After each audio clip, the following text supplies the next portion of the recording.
Espace TV, le 22h.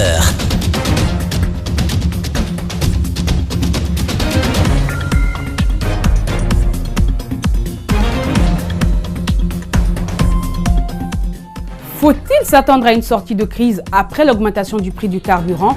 La CNTG et l'USTG ont accepté de revenir autour de la table de négociation seulement après la libération de leurs camarades interpellés lors de la dernière grève de l'intercentrale. Ce jeudi, le gouvernement a respecté sa part du contrat. Cette reprise, ce sera sans Mamadou Mansaré de la CNTG de Paris pour ses soins. Le secrétaire général adjoint de l'unité syndicale a fait un appel qui sonne comme un adieu. Il s'adresse au chef de l'État et à ses camarades syndicalistes. Vers la fin, nous vous ferons découvrir un jeune ingénieur guinéen. Il a créé une berceuse appelée Bébé électrique. Tout est parti d'une inquiétude. Comment soulager sa femme partagée entre la garde du bébé et les travaux ménagers? Une solution pour toutes les mères finalement. Bonsoir à tous, vous faites bien de nous choisir pour vous informer. Le syndicat a accepté de revenir sur la table des négociations avec le gouvernement dès demain vendredi, ce qui résulte de la rencontre à la primature mercredi où la CNTG et l'USTG ont eu la garantie du Premier ministre de libérer les syndicalistes arrêtés la semaine dernière. Une promesse aussitôt respectée. Djibril Ba, Lamine Silla. Abdoulaye Camara, secrétaire général adjoint de l'USTG, justifie d'abord la rencontre de ses camarades avec le Premier ministre. Une rencontre qui n'a pas changé leur position, celle de revendiquer le litre du carburant à la pompe à 8 000 francs guinéens, a-t-il signifié. Il était question d'abord d'expliquer la démarche qui a été entreprise par les deux personnalités pour que les partis se parlent, pour que les partis se retournent autour de la table de négociation.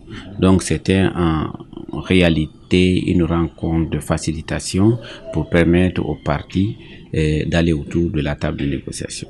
Il y a de quoi se réjouir selon Camara, car certains de leurs détenus il y a quelques semaines ont été libérés. Ce matin, nous sommes très heureux parce que le médiateur est parvenu avec Haya Sera à libérer nos camarades, les trois qui étaient emprisonnés.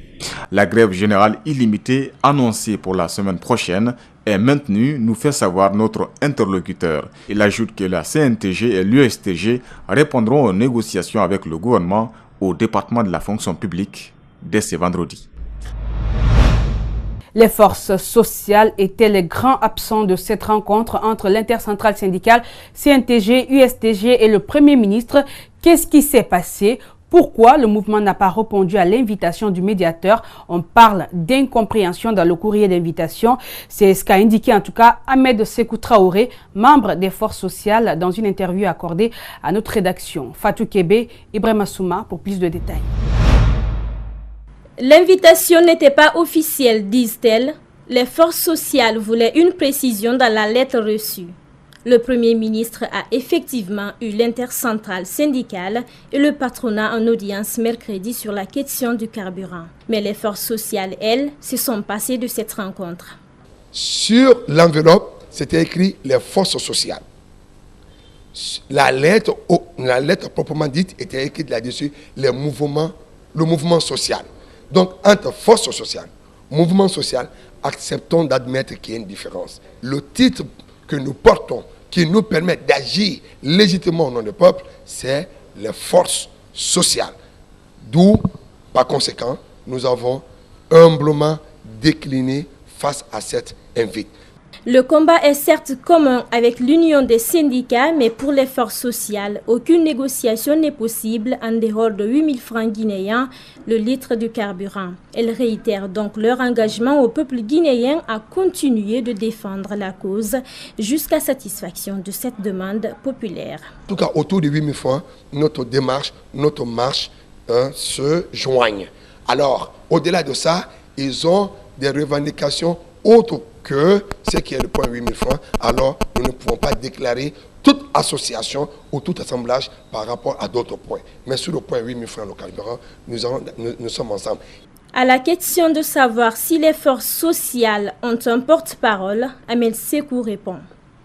Nous avons une structure qu'on appelle les forces sociales. Il n'y a pas un seul porte-parole. Je dis bien, il n'y a pas un seul. On peut confier la parole à n'importe qui au sein de la structure pour qu'il porte le message. On a des porte-messages. On n'a pas de porte-parole, on a des porte-messages. On a ce message aujourd'hui, on vous confie et vous portez. Les forces sociales restent convaincues qu'il est bien possible pour l'État de revenir sur sa décision. Et leur combat pour le faire fléchir ne sera pas entamé.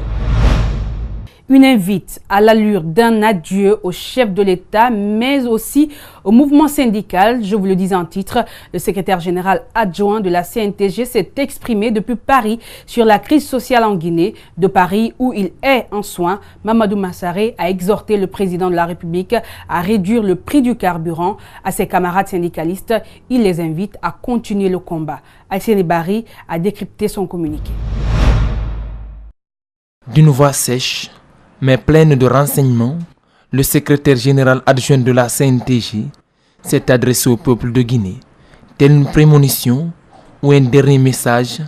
Dans cette sortie, Mamadou Mansaré qualifie le président de la République de pharaon et l'invite à ne pas faire souffrir son peuple au nom du Fonds monétaire international. J'ai vu la misère des populations quand je suis rentré. Nous ne pouvons pas tenir, monsieur le pharaon, le ventre vide. Vous voulez sacrifier ce peuple pour votre ambition personnelle. Ce peuple ne pourra pas encore tenir les exigences du Fonds monétaire pendant ces mois d'août et septembre si difficiles. Vous le savez aussi. Je peux mourir, mais je ne baisserai jamais la tête devant ce peuple qui m'a tout donné, enchaîne le syndicaliste, avant de s'adresser à la population et aux leaders religieux. Peuple de Guinée, debout contre la vie chère, ne vous laissez pas tromper par vos propres fils. Religieux de Guinée, nous voulons la paix et l'unité nationale. Nous sommes contre personne, pas contre le pèlerinage. Mais nous voyons aussi certaines choses qui frappent notre conscience. Chacun rendra compte un jour. De ces mots remplis de verve, Mamadou Mansaré réitère sa détermination à rentrer au pays pour continuer le combat pour la réduction du prix du carburant et l'amélioration des conditions de vie des travailleurs. Votre général vous prie de tenir bon. Ceux qui lâcheront, l'histoire les jugera. Moi, je crois en vous. Pas de violence, parce que la classe ouvrière n'est pas violente. Elle cherche le minimum dans l'honnêteté. Votre général vous demande de tenir. C'est dur, mais votre avenir en dépend aussi. Et surtout, vos enfants. Son dernier mot est adressé à ces médecins du centre Benoît Franchon de France. Un pays, peut-être qu'il ne verra plus.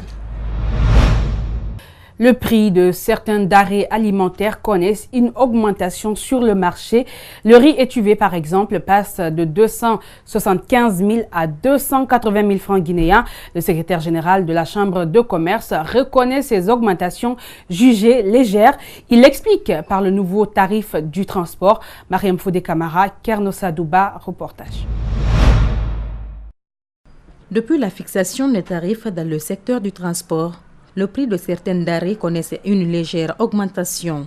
Le riz étuvé qui se vendait à 275 000 se négocie à 280 000 francs guinéens. L'huile d'arachide de troisième qualité se vend de nos jours à 200 000. Il y a eu une légère augmentation. Il y a d'autres denrées où les commerçants ont assisté par rapport au prix du transport à 2 000 francs. Il y a d'autres par rapport à la distance et au prix du transport, 5 000 francs. Les responsables de la Chambre de commerce, qui jouent le rôle d'interface entre les commerçants et l'État, travaillent actuellement sur un projet de sensibilisation des acteurs sur le respect des accords entre les deux camps. Pour le moment, nous sommes en train de travailler sur un projet, c'est-à-dire l'homologation des prix, et en plus de ça, sur la sensibilisation de part et d'autre, non seulement au niveau de l'État, montrer les préoccupations des commerçants, et aussi sensibiliser les commerçants quand nous trouvons un accord de bien vouloir respecter l'accord de part et d'autre. Le président de l'Union des consommateurs de Guinée, indigné par cette augmentation, suggère une réforme dans le secteur. Nous sommes dans une économie de marché et que la publicité des prix est une obligation. Non seulement ça va permettre une mobilisation des impôts et des taxes, mais également ça va garantir le droit à l'information du consommateur. Le retard accusé dans le dépôt des factures d'électricité crée polémique chez les consommateurs. La polémique, c'est en fait au niveau des pénalités qu'on exige alors que les factures n'arrivent pas à temps. Dans l'agence de Lambagny, dans la commune de Ratoma, suivez ces réactions de quelques clients au micro de Justin Lewaleno, d'Algassimouya Liba et d'Aboubacar Din Kamara. Nous sommes ici dans une agence de l'EDG située à Lambagny, dans la commune de Ratoma. Ici, les clients venus pour le paiement des factures du courant électrique sont mécontents et pour cause, le retard accusé par l'agence dans le dépôt des factures du courant 2 jours après la date limite. À l'agence de Lambagny. Mais on a fait un constat, ils déposent les factures tardivement, après on vous exige pénalité de retard. Et puis avant, il y avait la date de dépôt de la facture, mais maintenant il n'y en a plus ça. Et on vient, automatiquement, on vous dit vous devez pénalité de retard. Et on met un montant qui est très élevé. C'est ce qui explique la colère des clients de l'EDG. Souvent, les gens se plaignent parce qu'ici, il y a des problèmes quand même à l'EDG ici. Un retard accompagné d'une pénalité que les consommateurs doivent payer contre leur gré. Certains clients disent ne pas être surpris car il s'agirait d'une pratique récurrente ici à l'agence de Lambagny. Je ne sais pas si c'est la directrice ou quoi. Elle me suggère que c'est le non-dépôt de la facture qui a été effectuée. Donc du coup, elle a regardé, elle a vu que je suis en retard de 2 mois. Donc je me suis dit qu'il y a forcément une pénalité et que je n'ai vraiment pas aimé. Heureusement que j'étais venu avec de la somme et du coup j'ai essayé de liquider. Voilà. Sur ce, j'ai demandé à ceux qu'il y ait une requête par rapport à ça, puisque je ne peux pas continuer à être pénalisé sous un tort. Outre ce problème, des clients dénoncent un autre fait. Tout le temps c'est comme ça, avec eux quand même c'est comme ça. Non seulement je ne suis pas parfaitement satisfait du service, mais une fois que je suis là pour m'acquitter, qu'on me rétablit dans mes droits, c'est ce que je les demande juste. On m'a pénalisé, oui. Je me suis acquitté et là, la dame refuse catégoriquement de me donner ma monnaie et c'est ce que je réclame. Quelles sont les véritables raisons du retard dans le dépôt des factures? Nos tentatives de trouver une réponse auprès de la directrice commerciale de l'agence ont été vaines.